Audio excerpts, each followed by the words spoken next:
Bismillahirrahmanirrahim. Assalamualaikum warahmatullahi wabarakatuh. Alhamdulillahilladzi hamdan katsiran thayyiban fihi ala kulli hal walhamdulillahilladzi an'amana bi ni'matil iman wa hadana ala dinil Islam. Asyhadu an la ilaha illallah wa asyhadu anna Muhammadan abduhu wa rasuluh la nabiyya ba'da amma ba'du. Teman-teman semua, tema kali ini kita akan membahas pentingnya menghormati orang yang berilmu dan terhormat. Menghormati orang yang berilmu juga termasuk meninggikan derajat dirinya terhadap ilmu. Lebih lanjut, kita akan membahas surat Al-Mujadalah ayat 11. A'udzu billahi minasy syaithanir rajim. Ya ayyuhalladzina amanu qila lakum tafassahu fil majalisi fafsahu yafsahillahu lakum wa idza qila shuzu fanshuzu yarfa'illahu alladhina amanu minkum walladzina utul 'ilma darajat wallahu bima ta'maluna khabir. Wahai orang-orang yang beriman, apabila dikatakan kepadamu, berilah kelapangan di dalam majelis-majelis, maka lapangkanlah, niscaya Allah akan memberi kelapangan untukmu. Dan apabila dikatakan berdirilah kamu, maka berdirilah, niscaya Allah akan mengangkat derajat orang-orang yang beriman di antaramu dan orang-orang yang diberi ilmu beberapa derajat. Dan Allah Maha mengetahui terhadap apa yang kamu kerjakan.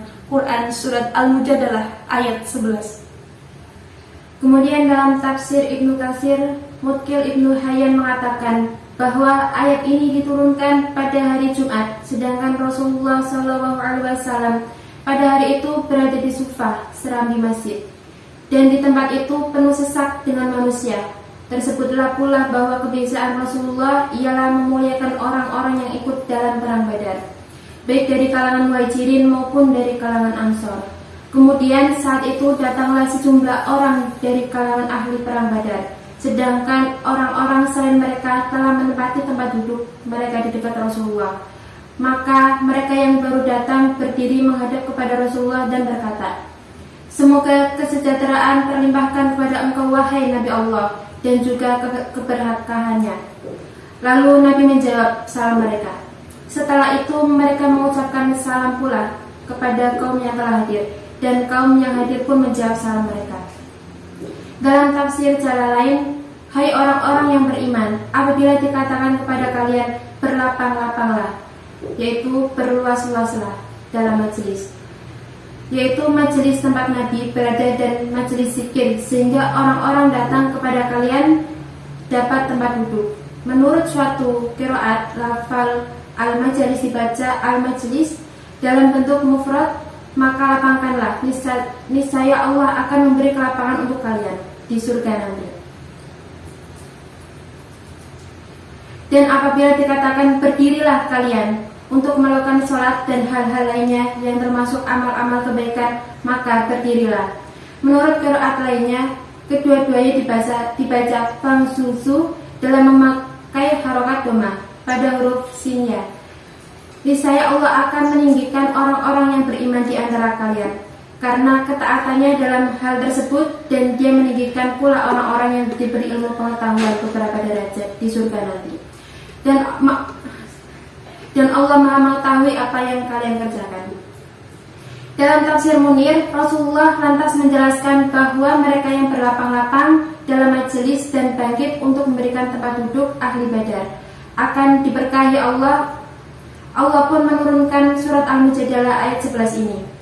Ayat ini menerangkan keutamaan orang-orang yang berlapang-lapang dalam majelis, bahwa Allah akan memberikan kelapangan untuk mereka.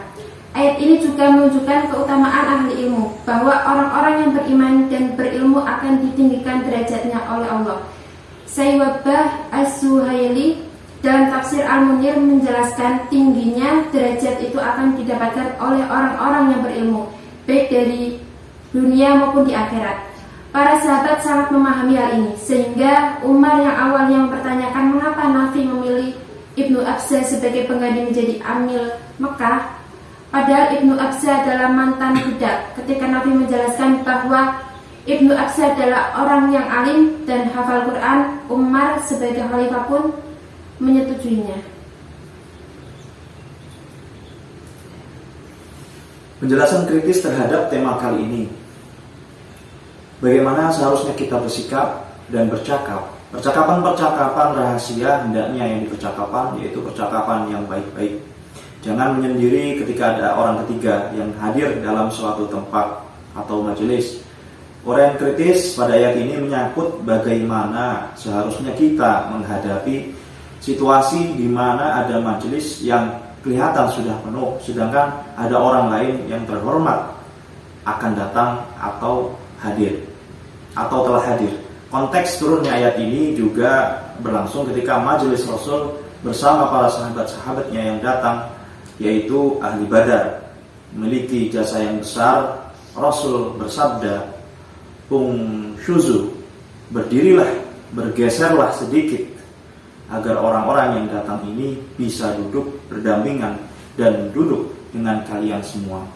Yang perlu digarisbawahi, tuntunan Islam itu mencakup segala sesuatu, bukan hanya hal-hal besar yang menyangkut percaya kepada Allah, percaya kepada Rasulullah saja, akan tetapi hal-hal yang kecil sekalipun, yaitu kaki mana yang harus masuk kamar mandi terlebih dahulu, kaki mana yang keluar, bagaimana cara ketika tidur, bangun tidur, makan, minum, dan lain sebagainya.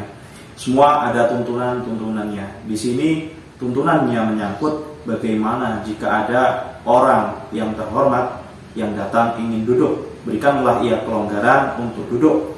Bila dikatakan kepada kamu di sini kalau bisa dikatakan ucapan lapangkanlah di sini bisa dalam bentuk ucapan maupun dalam bentuk isyarat. Tafassah dari kata fasih atau lapang, berlapang-lapanglah, paksa-paksakanlah dirimu. Paksa-paksakanlah dalam arti bisa jadi disuruh berdempet-dempetan atau berdiri. Dalam Islam sendiri, orang yang layak dihormati yaitu orang yang berjasa, orang tua, orang yang berpengetahuan, guru-guru kita. Jika kita boleh kritis, kadangkali orang yang beriman sholat, ada juga orang yang beriman sholat tetapi dia memiliki pengetahuan.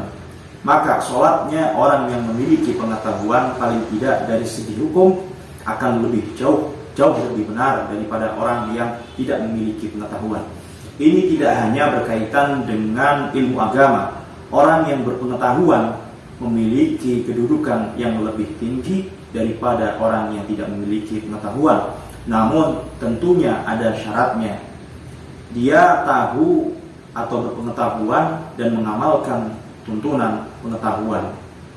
Jika ia tidak mengamalkan, maka itu lebih buruk daripada yang tidak tahu tapi mengamalkan. Alhamdulillah, cukup sekian pembahasan kami tentang ayat Al-Mujadalah ayat 11, surat Al-Mujadalah ayat 11.